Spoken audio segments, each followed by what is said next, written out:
કેટલી જલ્દી સાહેબ એક્શનમાં કેટલા દિવસમાં એક્શન કેટલા ટાઈમ લાગે સાહેબ 3 જણ છે તો મારો 6 વાગે 15 કરો 2 દિવસ હતા જોડે મારો 6 વાગે 15 ભાઈ તમારી મેં રજૂઆત લઈ લીધી છે આ તો પણ તમારી રજૂઆત તો યોગ્ય જગ્યાએ મોકલી આપીશ પંચાયત એનો જવાબ હું કીધે કે હું એ જવાબ તમે કઈ વાત કરો યાર કેટલા દિવસમાં આવી શકે છે તો દિવસ બેસવા ને કે 8 દિવસ 10 દિવસ મહિનો વર્ષ તમારી રજૂઆત તમે જાણકાર માં છો યાર આ મારી પાસે જવાબ માંગે યાર પણ એવું નહીં સાહેબ તમે થોડું ભ્રષ્ટાચારી કહી દો ધ્યાન તો દોરો કમિશનર હા એમના મોં પર ટીકાવા પડે છે પછી એના ચહેરા પર એમને ઇન્સ્ટ્રક્શન નથી લઈ એમને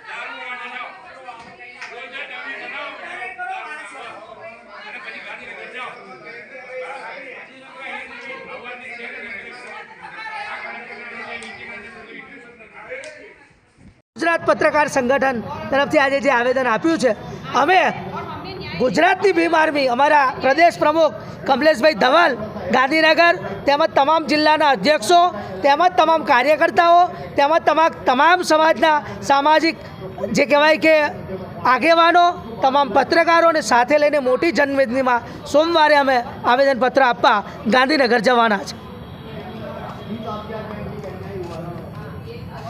ये आपने बीजेपीના પર તો આપ સાથી કે કમિશનર હાજર હતા તો શું ઘટના બાબતે પોલીસ તંત્ર શું નિષ્પક્ષ કાર્યવાહી કરી એવું લાગે ખૂબ જ નિષ્પક્ષ છે જે ત્યાંના પીઆઈ જેની પ્રોટેસ્ટની પણ નિષ્પક્ષ છે હું સવારના જોડે રાતના 12 વાગ્યાથી સવારના 7:30 વાગ્યા સુધી ત્યાં આગળ બેઠા હતા વિજયભાઈની અરજી લેવામાં આવી જે વિરોધી હતા જે લોકો જે બુટલેગરો આવેલા તે બુટલેગરોની અરજી લઈ હવે મેં બે બાયરી છે એને કે છેડતી કરે આખો બંધમાં કોઈ છેડતી ના કરે એવી બાયરીની છેડતી કરી એવું લખાવડાવ્યું છે ને વિજયભાઈ પર કેસ દાખલ કર્યો છે છેડતીનો ને બીજો દાખલ કર્યો છે કે ખંડલીનો જે ખંડલી એમને લીધી જ નથી ત્યાં ગાડી એ લોકો લાકડાનું પણ જે કાવતરું કરવા ગયેલા તે ટાઈમ પર પણ એ લોકો ત્યાં ગાડી આવેલા અને પોલીસને પણ બોલાવેલી છે એટલે આ પોલીસની તાનાશાહી ચાલી રહી છે એ પોલીસની તાનાશાહી અમે લોકો નહીં સહન કરી શકીએ। અત્યારે હાલમાં જો પત્રકારની ઉપર આ રીતની તાનાશાહી ચાલી રહી છે તો આમ પબ્લિક પર શું તાનાશાહી નહીં ચાલતી હોય। જેવા આપણી પાસે 2 કેસ અહીંયા ગાડી આવેલા છે એ લોકોના કેસ જ નથી લીધેલા। કેમ નહીં લીધા એ લોકોના કેસ? કારણ કે એ લોકોને તો ખાલી બુટલેગરના કેસો લેવામાં બહુ જ ઇન્ટરેસ્ટ છે એ લોકોના ખિસ્સા જ ભરવામાં એમને બહુ જ ઇન્ટરેસ્ટ છે એટલે હું અહીંયા ગાડી અમે જો કલેક્ટર ઓફિસમાં રજૂઆત કરવા પણ આવેલા પેલા ભાઈનું નામ શું હતું અમને પહેલાં જે કંઈ તેમની સાથે અમે ગયા તો અમે એમની સાથે વાર્તાચીત કરી એમને આવેદનપત્ર આપવાનું અમે કોશિશ કરી પણ એમને તો અમારી વાતોમાં કોઈ ઇન્ટરેસ્ટ હતો જ નહીં।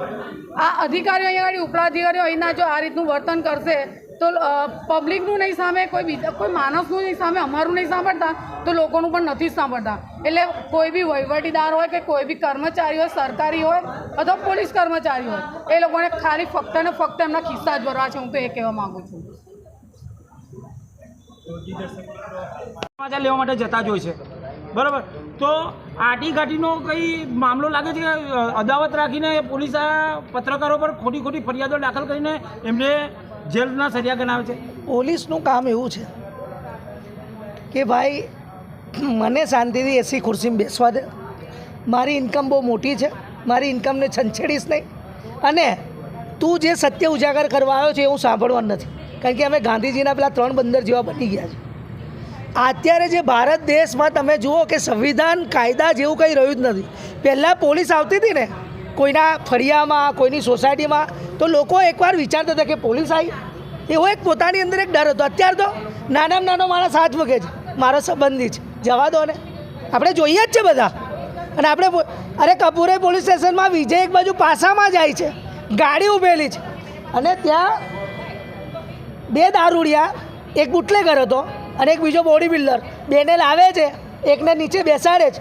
અડધો કલાકમાં એક ભાઈ આવ્યા ફર્સ્ટ ક્લાસ સારા ઇસ્ત્રી ટાઈટ કપડાં પહેરીને પીએસઆઈ જોડે હાથ મિલાવ્યો પાછળ જઈને કંઈ બી વ્યવહાર થયો ના થયો તો કુદરત જાણે હાથ મૂકીને જા દારૂ પીવાનો, અહીં આવવાનું, મારું ગજવું ભરવાનું, ઘેર જતું રહેવાનું.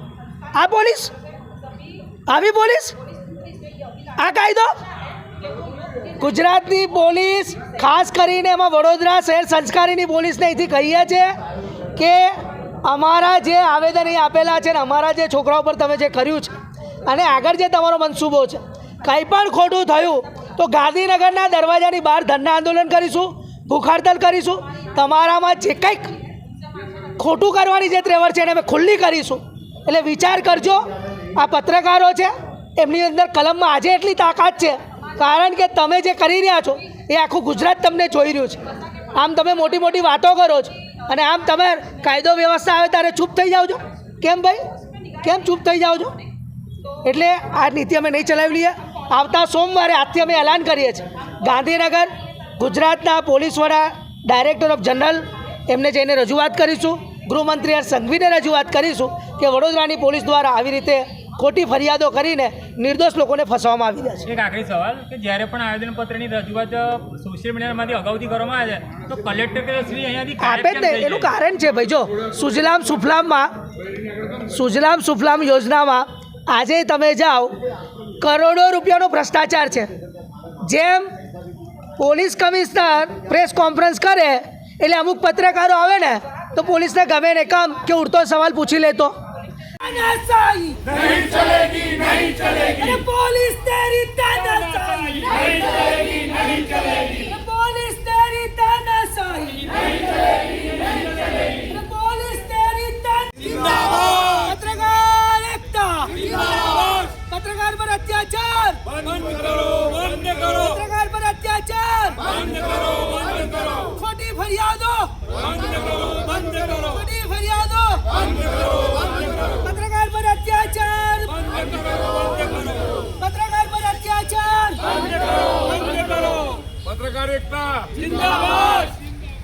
पत्रकार एकता जिंदाबाद। पत्रकार एकता जिंदाबाद। पत्रकार एकता जिंदाबाद। આ સાથે આજની બધી મહત્વપૂર્ણ ખબરો પૂર્ણ થાય છે. તમે જોઈ રહ્યા હતા બરોડા આજતક લાઈવ, વિશ્વાસપાત્ર સમાચારનો વિશ્વસનીય સ્ત્રોત. હું છું રવિન્દ્ર. આપ સૌનો દિલથી આભાર. વડોદરા અને આસપાસની દરેક મહત્વપૂર્ણ અપડેટ માટે જોડાયેલા રહો અમારી સાથે. ફરી મળીએ નવી ખબર સાથે.